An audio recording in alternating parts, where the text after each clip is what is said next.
উৎসব মুখর ও বর্ণিল আয়োজনের মধ্য দিয়ে কানাডার টরন্টোতে অনুষ্ঠিত হয়ে গেল বাংলা বর্ষবরণ উৎসব 1431।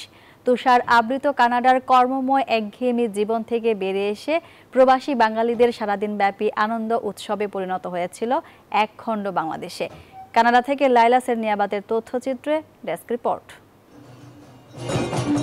নানা আয়োজনে বাংলা নতুন বছর 1431কে স্বাগত জানিয়েছে বিশ্বের বিভিন্ন দেশে থাকা প্রবাসী বাংলাদেশিরা। কানাডাতেও এর ব্যতিক্রম নয়। দেশটির টরন্টোর বাঙালি অধ্যুষিত এলাকা ড্যান্টোনিয়া পার্কে দেশীয় আবহে বৈশাখী সাজে বর্ষবরণে মাতেন দেশটিতে বসবাসরত বাংলাদেশিরা।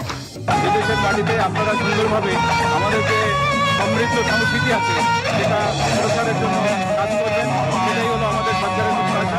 এই উৎসবে দেশীয় পিঠাপুলি ও খাবার ছাড়াও ছিল বিভিন্ন ধরনের স্টল। এই উৎসবের মধ্য দিয়ে প্রবাসে বেড়ে ওঠা প্রজন্মের কাছে আয়োজকরা পৌঁছে দিতে চেয়েছেন বাংলার ঐতিহ্যের বার্তা। নতুন বছরকে স্বাগত জানাতে ছিল বাংলাদেশের চারুকলার আদলে আর্ট কোয়েস্টের নান্দনিক মুখোশ মুকুটের মঙ্গল শোভাযাত্রা। উদ্যমটা আমার কাছে ভালো লাগছে যে এরা অনেক উদ্যমী, অনেক প্রতিকূলতার মধ্যেও যে কাজ করছে।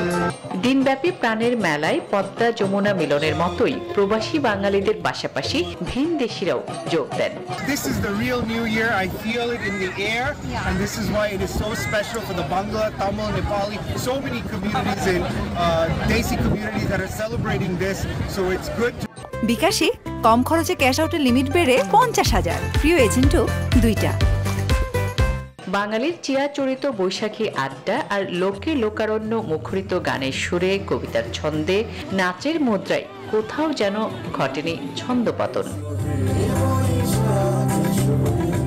Desk report, news 24।